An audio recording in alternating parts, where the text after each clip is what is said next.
বিসমিল্লাহির রহমানির রহিম। সুপ্রিয় ভাই বন্ধু ও মুরব্বিয়ান, আসসালামু আলাইকুম রহমতুল্লাহি বারাকাতুহু। আমি মোহাম্মদ মিজানুর রহমান, অ্যাডভোকেট, ঢাকা জেলা ও দায়রা জজ আদালত, ঢাকা। আজকে আপনাদের সকলকে স্বাগত জানাচ্ছি।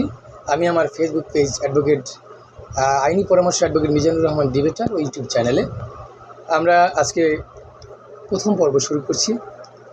আমরা চেষ্টা করব আইনজীবী হিসাবে আপনাদের সকলকে আইনের সামগ্রিক খুঁটিনাটি বিষয়গুলোতে, যেগুলো আমাদের ব্যক্তিগত, পারিবারিক, সামাজিক, রাজনৈতিক, দৈনন্দিন জীবনে যে কাজগুলো আসে সে বিষয়ে আলোচনা করার জন্য আজকে আমি আমার মূল বিষয়ে চলে যাচ্ছি। আজকের বিষয় হচ্ছে কেন এবং কিভাবে আপনি আইনি পরামর্শ নেবেন। বিখ্যাত জার্মান দার্শনিক জ্যাক রুসোর একটা উক্তি রয়েছে, যেটা আপনারা অবশ্যই নিশ্চয়ই জানেন, যে man born free and everywhere he is in chain. অর্থাৎ আমরা সবাই স্বাধীনভাবে জন্মগ্রহণ করেছি, কিন্তু সর্বত্রই একটা শৃঙ্খলাবস্থায় রয়েছি।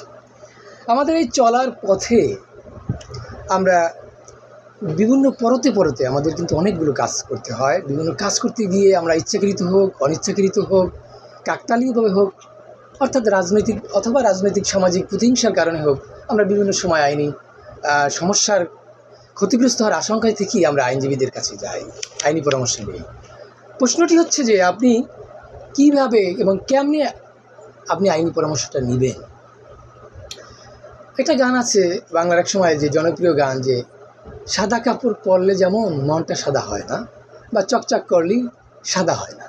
আপনি যদি একটু সাদা শার্ট পরিহিত অথবা কালো প্যান্ট পরিহিত একটা মানুষ দেখলেই যদি আপনি আইনজীবী মনে করে নিজেকে প্রতারিত হন, সেখানে তো আপনাকে নিজেকে একটা জবাবদিহিতার বিষয় থাকে। কিন্তু অর্থাৎ আপনি যখন আপনার কোনো বিষয় ক্ষতিগ্রস্ত হওয়ার আশঙ্কা থাকবেন, তখন আপনি অবশ্যই আইনি পরামর্শ নেবেন, এবং সেখানে সেটা হতে হবে আপনার যে সংক্ষিপ্ত ওই সংশ্লিষ্ট ব্যক্তি বাংলাদেশ বার কাউন্সিলের এনরোলমেন্টভুক্ত আইনজীবী কিনা, অর্থাৎ তিনি ওই বিষয়ে অভিজ্ঞ কিনা, এবং বাংলাদেশের যিনি আইনের যে কেন্দ্রীয় নিয়ন্ত্রক সংস্থা বার কাউন্সিল, সেটার তিনি সদস্য কিনা।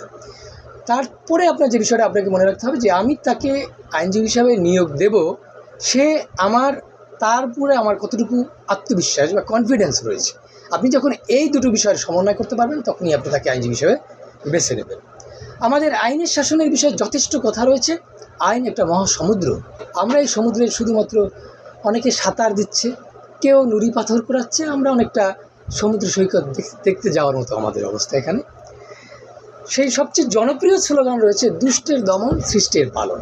অর্থাৎ কোনোভাবেই যেন একজন অপরাধী আইনের ফাঁক ফোকর দিয়ে বের হয়ে যেতে না পারে, এ বিষয়টা যেমন দুষ্টের দমন করতে হবে, ঠিক তেমনি সৃষ্টের পালন করতে হবে। এরকম যেন কোনো নিরপরাধ ব্যক্তি যেন কোনোভাবেই অন্যায়ের কাছে মাথা নত না করে, অন্যায়ভাবে সে অপরাধের বা অন্যায়ের শিকার না হয়, সে বিষয়ে আমাদেরকে রিমেডি দিতে হবে। এখন প্রশ্ন হচ্ছে যে আসলে বাস্তবতার নিরিখে তখন আমাদের কাজটা কী, একজন আইনজীবী হিসাবে এবং একজন ক্লায়েন্ট বা সম্মানিত নাগরিক হিসাবে। এখানে যে আমি বিষয়টা পরামর্শ দেব একজন তরুণ এবং নবীন আইনজীবী হিসাবে আমার স্বল্প দক্ষতার ভিত্তিতে, সেটা হচ্ছে আপনাকে যে উভয়ের মধ্যেই মিউচুয়াল কমিউনিকেশন বিল্ড আপ করতে হবে, অথবা ট্রাস্ট বিল্ড আপ করতে হবে। আপনার ইংরেজিতে একটি প্রবাদ রয়েছে, সম্মানিত ভাই বন্ধু এবং মুরব্বিয়ান, একটু খেয়াল করুন, যে necessity is the mother of invention. অর্থাৎ প্রয়োজনীয়তাই হচ্ছে উদ্ভাবনের মা। আপনার প্রয়োজনেই কিন্তু আপনি আমার সমস্যার জন্য আমি সমাধান করতে যাই। দেখুন, আমি যদি অসুস্থ হই, তখন কিন্তু আপনার ডাক্তারের কাছে যাব। আপনি যখন প্রকৌশল বিষয়ে কোনো সমস্যা হবে, তখন আপনি ইঞ্জিনিয়ারের কাছে যাবেন। এরকম সংশ্লিষ্ট অন্যান্য সম্মানিত যে বিভিন্ন রকম পেশা রয়েছে, সেই পেশার কাছে, সংশ্লিষ্ট অভিজ্ঞদের কাছে আপনি যাবেন। তো সুতরাং সেখানে আপনি অবশ্যই আপনার সমস্যা বুঝে আপনি আইনজীবীদের কাছে যাবেন। এবং আমাদের চলার পথে প্রত্যেকটা পেশারই ভালো মন্দ বিভিন্ন বিষয় রয়েছে।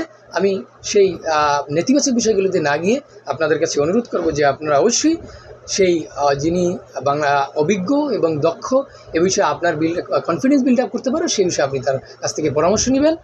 আর এক্ষেত্রে আমি এবং আমার এই ফেসবুক পেজ আইনি পরামর্শ advocate Mizanur Rahman ডিবেটার Facebook page এবং চ্যানেল থেকে আপনাদের পাশে থাকবে ইনশাআল্লাহ। এর আপনারা সরাসরি যোগাযোগ করতে পারেন। ঢাকা আইনজীবী সমিতির পাশেই আমাদের পূবালী ব্যাংক রয়েছে। সেই পূবালী ব্যাংক ভবনের 6ষ্ঠ তলায় রুম নম্বর 34-এ আমরা আছি। ইনশাআল্লাহ সরাসরিভাবে আইনি সহযোগিতা দেওয়ার জন্য আমরা সাধ্যমতো চেষ্টা করব।